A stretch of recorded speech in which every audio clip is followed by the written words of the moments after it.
9 changes of the watery star have been the shepherd's note since we have left our throne without a burden. Time long again, my brother, would be filled up with our thanks, and yet we should still go hence for perpetuity in debt. Therefore I multiply with one, I thank you, many thousands more that go before it. Stay your thanks a while and pay them when you part. Sir, that's tomorrow. I am questioned by what may have chanced in our absence. Besides, I've stayed to tire your royalty. We are tougher, brother, than you can. I'll give him my commission to let him there a month behind the date prefixed for his party. You'll stay? No, madam. Nay, but you will. But I may not, verily. Verily, verily, you shall not go. A lady's verily is as potent as a lord's. I've spoke to the purpose twice. The one for ever earned a royal husband, the other for some while a friend. Too hot, too hot! To mingle friendship far is mingling bloods. I have tremor cordis in me. My heart dances, but not for joy, not joy. This entertainment may a free face put on, derive a liberty from heartiness and bounty.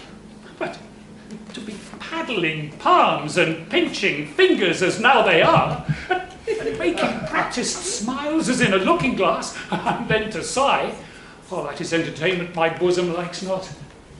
Oh, Mamilius, art thou my boy? Aye, my good lord. Effects. My poor cook, what has smutched thy nose? They say 'tis a copy out of mine. Come, captain, we must be neat. Still virginaling upon his palm. Or let that suffice. I have trusted thee, Camillo, with all things nearest my heart as well my chamber counsels, but we have been deceived in that trust, in thy integrity, deceived in that which seems so. Be it forbid, my lord. To bide upon it, thou art not honest. Or if thou inclinest that way, thou art a coward, or else thou may be counted a servant grafted in my serious trust, and therein negligent, or else a fool that sees the game played home, the rich stake drawn, and takes it all for jest. My gracious lord, I may be negligent, foolish, and fearful. In every one of these no man is free. But in your affairs, my lord, if ever I were wilful negligent, it was my folly. If industriously I played the fool, it was my negligence. But beseech your grace, be plainer with me. Let me know my trespass by his own visage. If I then deny it, 'tis none of mine. Have not you seen, Camillo, or heard, or thought, for cogitation resides not in that man that does not think? My wife is slippery. If Camillo, your countenance is as a mirror to me that shows me mine is changed too, for I must be party in this alteration, finding myself thus altered to it. There is a sickness which puts some of us in distemper, but I cannot name the disease. It is caught of you that yet are well. Caught of me? Camillo, I charge you, if thou dost behove of any knowledge of which thereof I am to be informed, imprisoned not in ignorant concealment. I may not answer. A sickness, caught of... sport herself with that she's big with, for 'tis Polixenes hath made thee swell thus. But I'd say he had not. You, my lords, look on her, mark her well. Be but about to say she's a goodly lady, and the justice of your hearts will there to add 'tis pity she's not honest, honourable. For be it known from him that has most cause to grieve it should be, she's an adulteress. Should a villain say so, the most replenished villain in the world, he were as much more villain. You, my lord, do but mistake. You have mistook, my lady, Polixenes for Leontes. I have said she's an adulteress. I have said with whom, and more, she's a traitor, and one that knows what she should shame to know herself, but with her most vile principle. She's a bed-swerver, aye, and privy to this their late escape. No, by my life, privy to none of this. How will this grieve you, when you shall come to clearer knowledge, that you thus have published me? Yet Gentle, my lord. You scarce can write me truly, then to say you did mistake. No. If I mistake in these foundations which I build on, the centre is not big enough to bear a schoolboy's top. Away with her to prison, he that speaks for her. Adieu, my lord. I never wished to see you sorry. Now I trust I shall.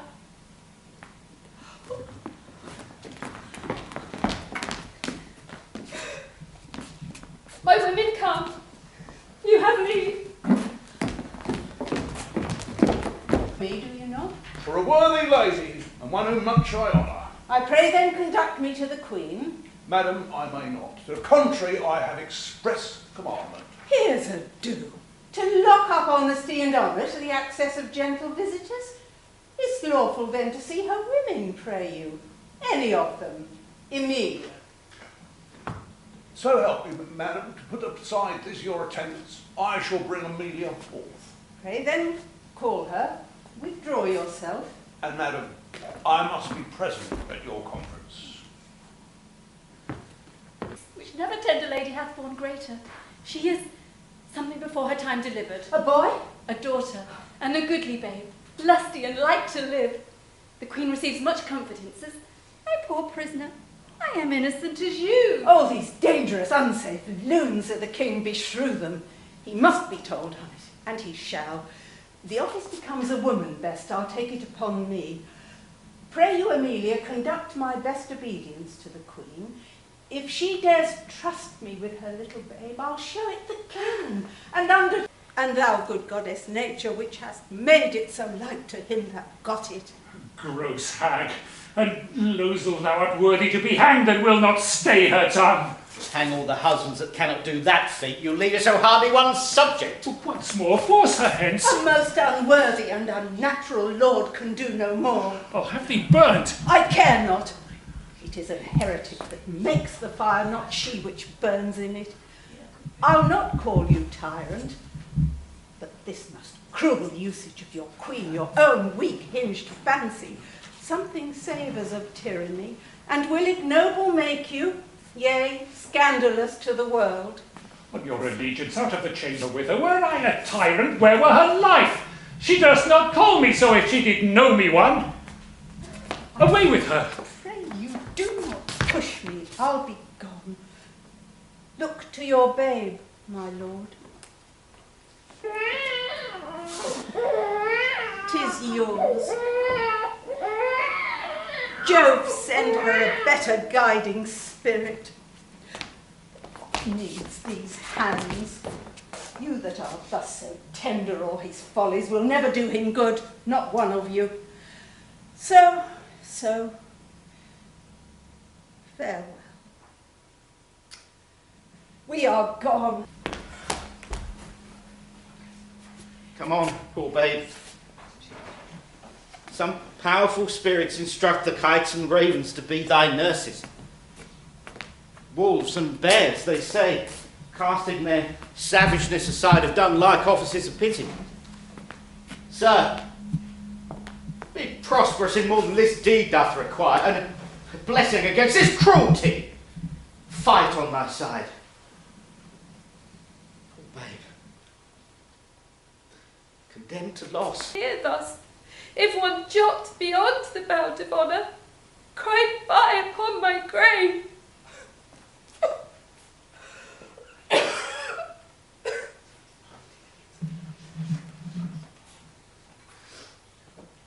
For Polixenes, with whom I am accused, I do confess I loved him as in honour he required. With such a kind of love, with a love even such as you yourself commanded, which not to have done, I think, had been in me both disobedience and ingratitude to you and toward your friend. Now for conspiracy. I know not how it tastes, though it be dished for me to try how. All I know is that Camillo was an honest man, and why he left your court the gods themselves, wotting no more than I, are ignorant. You knew of his departure.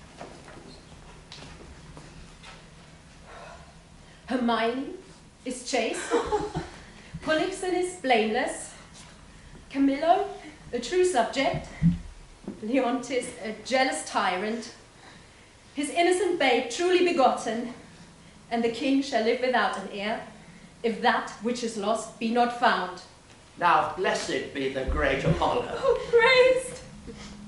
Hast thou read truth? Aye, my lord, even as it is here set down. There is no truth at all in the oracle. The session shall proceed. This is mere falsehood! The king, my lord, the king! What's the business? Oh, sir, I should be hated to report it. The prince your son, on the vacant seat and fear of the queen's speed, is gone. How? Gone? He's dead. Apollo's angry, and the heavens themselves do strike at my injustice. Down now there! This news is mortal to the queen. Look down and see what death is doing. Bear her hence, her heart is but overcharged. She will recover. I have too much believed mine own suspicions. Beseech you, tenderly apply to her some remedies for life. Apollo, pardon my great profaneness against thine oracle. I'll reconcile me to Polixenes. You woo my queen. Recall the good Camillo, whom I proclaim a man of truth, of mercy, for being transported by my bloody thoughts to jealousies and to revenge, I did appoint Camillo for my minister to murder my friend Polixenes, which had been done, but that the good mind of Camillo tarded my swift command, though I with death and with reward did threaten an No more. Howe'er this business goes, you have made fault in the boldness of your speech. I am sorry for it. All faults I make, when I shall come to know them, I do repent. Alas, I have showed too much the rashness of a woman.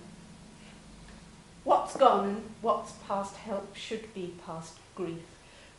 Do not receive affliction at my petition, I beseech you, but rather let me be punished, that have minded you of what you should forget. Now, good my liege, sir, royal sir, forgive a foolish woman. The love I bore your queen. Fool again, I'll speak of her no more, nor of your children. I'll not remember you of my own lord, who's lost too. Take your patience to you, and I'll say nothing. Thou didst speak but well. Come, and lead me to the dead bodies of my queen and son. One grave shall be for both. Upon them shall the causes of their death appear, unto our shame perpetual. Once a day I'll visit. Storm begins. Poor wretch, that for thy mother's sword thou thus exposed to loss and what may follow. Weep I cannot, but my heart bleeds, and most accursed I am to be oathing joined to this. Farewell. Day frowns more and more. Thou art mine to have a lullaby too rough. The savage clamour. Well, may I get aboard? This is the chase. I'm gone. I'm gone forever.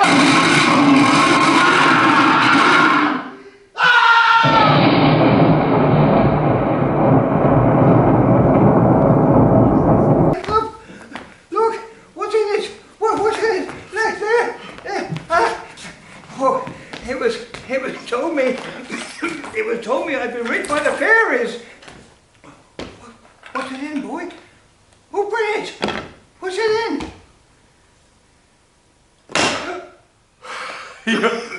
You're a made old man. The sins of your youth are forgiven you. You're well to live. Gold. All gold. Dream of time to use my wings. Impute it not a crime to me, or my swift passage, that I slide 16 years.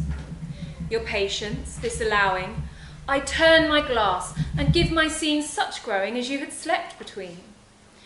Leontes leaving, the effects of his fond jealousies so grieving that he shuts up himself, imagine me, gentle spectators, that I now may be in fair Bohemia. And remember well, I mentioned a son of the king's, which Florizel I now name to you, and so speed, with pace, to speak of Perdita, now grown in grace, equal with wondering. What of her ensues? I list not prophesy, but let time's news be known when 'tis brought forth. A shepherd's daughter, and what to her adheres, which follows after, is the argument of time.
Unusual weeds to each part of you do give a life. No old shepherdess, but Flora peering in April's front. This, your sheep shearing, is a meeting of the petty gods, and you the queen of it. Sir, my gracious lord, to chide at your extremes it not becomes me. Or pardon that I name them, your high self, gracious mark of the land you have obscured with a swain's wearing. And me, poor lowly maid, whose goddess-like pranked up, that our feasts in every mess have folly, and the feeders digest it with a custom. I should blush to see you so attired. Swoon, I think, to show myself a glass. I bless the time when my good falcon made her flight across thy father's ground. Now, Jove for due cause. To me the difference forges dread. Your great nip has not been used to fear. Even now I tremble to think that your father by some accident should pass his way as you did. Oh, the fates! How would he look to see his work so noble vilely bound up? What would he say? Or how should I in these borrowed flaunts behold the sternness of his presence? Apprehend. Old sir, I know she prizes not such trifles as these are. Why? The gifts she looks from me are packed and locked up in my heart, which I have given already but not delivered. Hear me breathe my life before this ancient sir, which would seem hath sometime loved. I take thy hand. This hand as soft as dove's down and as white as What follows here? How prettily the young swain seems to wash the hand was fair before. But I put you out. But to your protestation, let me hear what you do profess. Do, and be witness to it. And this my neighbour too? And he, and more than he, men, the earth, the heavens and all, that were I crowned the most imperial monarch, thereof most worthy, were I the fairest youth that ever made eye swerve, had force and knowledge more than was ever known. He must not. Get him, my son. He shall not need to grieve at knowing of thy choice. Come, come, he must not. Mark our contract. Mark your divorce, young sir, whom son I dare not call. Thou art too base to be acknowledged, that thou, a sceptre's heir, that thus affects a sheep hook. As for thou, old traitor, I'm sorry that by hanging thee I will but shorten thy life but 1 week, and thou fresh piece of excellent witchcraft, that must by force know the royal fool thou copest with. If ever thou wish thy rural latches to his embraces open, or hoop thy arms about his body, I will devise a death for thee as cruel as thou art tender ferret. Even here I'm done. I was not much afeard, for once or twice I was about to speak and tell him plainly that the self-same sun that shines upon his court hides not its visage from our cottage, but looks on alike. Wilt you please, sir, be gone? I told you what would come of this. Beseech you, your own state take care. To greet him and give him comforts. Sir, the manner of your bearing towards him, with what you shall as from your father deliver, things known betwixt us three, I will write you down, the which shall point you forth at every sitting what you must say, that he may not perceive but that you have your father's bosom there, and speak his very heart. I am bound to you. There is some sap in this. Of the thorns we stand upon. Chops from the chaff. I had not left a purse alive in the whole army. Nay, but my letters by this Kit, Unbuckle, unbuckle! Fortunate mistress, let my prophecy come home to you.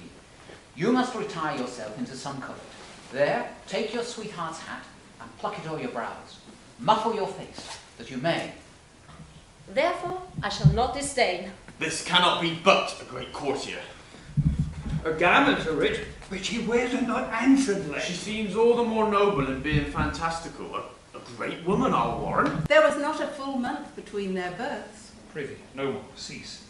Thou know'st he dies to me again when spoken of. They are come.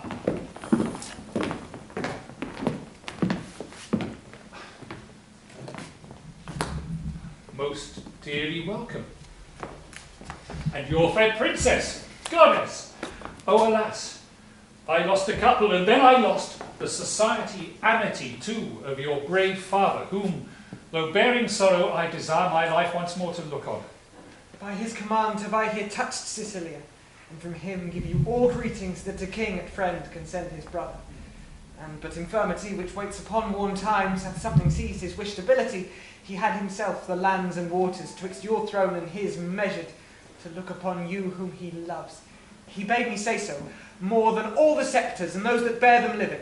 Oh, my brother, worthy gentleman, the wrongs I have done thee stir afresh within me, and these thy offices, so rarely kind, are as interpreters of my behindhand slackness. The blessed gods purge all infection from the air while you do climate here. As you have paid home, but that you have vouchsafed with your crowned brother and these the contracted heirs of your kingdoms my poor house to visit. It is a surplus of your grace which never my life may last to answer. We honour you with trouble, but we came to see the statue of our queen. Your gallery have we passed through, but not seeing that which my daughter came to look upon, the statue of her mother. As she lived peerless, so her dead likeness, I do well believe, excels whatever yet you saw, hand of man hath done. Therefore I keep it lonely, apart. But here it is, prepare to see the life as lively mocked as ever still sleep mocked death. Behold, and say 'tis well.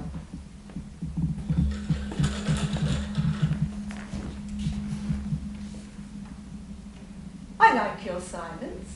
It the more shows off your wonder, but yet speak. First you, my liege, comes it not something near? Her natural posture. Chide me, dear stone, that I may say indeed thou art Hermione. Yet, Paulina, Hermione was not so wrinkled, nothing so aged as this seems. Oh, not by much. So much the more our carver's excellence, which lets go by some 16 years and shows her as she lived now. As now she stood, even to our great comfort, as it is now piercing to our soul. O royal peace! Thus she stood, even with such life of majesty, when first I wooed her. I am ashamed. Say 'tis not superstition, but I kneel, and then implore her blessing. Lady, dear queen that ended when I but began, give me that hand of yours to kiss. Oh, patience! The statue is but newly fixed, the colours not dry.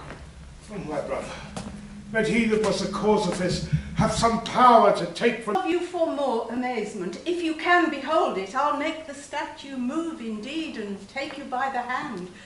But then you'll think, which I protest against, that I am assisted by wicked powers. What you can make her do, I am content to look on. What to speak, I am content to hear, for 'tis as easy to make her speak as move. It is required you do awake your faith. Then all stand still, or those that think it is unlawful business I am about, let them depart. Proceed, no foot shall stir. Music, awake her, strike. 'Tis time. Be stone no more, approach. Strike all that look upon with marvel. Come, I'll fill your grave up. Stir, nay, come away. Bequeath to death your numbness, for from him dear life redeems you. You perceive she stirs? Start not. Her actions shall be holy as you hear my spell is lawful.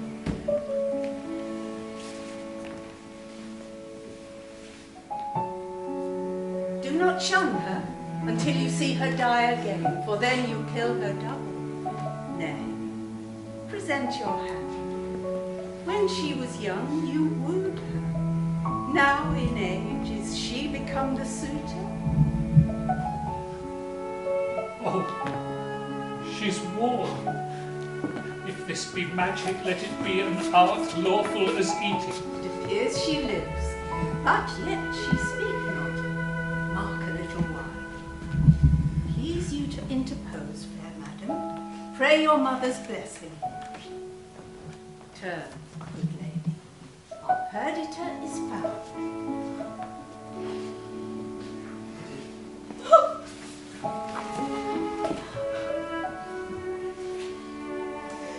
You gods, look down, and from your sacred vials pour your graces upon my daughter's head. Tell me, my lord, where hast thou been preserved? Where lived? How found my father's court? For thou shalt hear that I, knowing by Paulina that the oracle gave hope thou wast in being, have preserved myself to see the issue. There's time enough for that.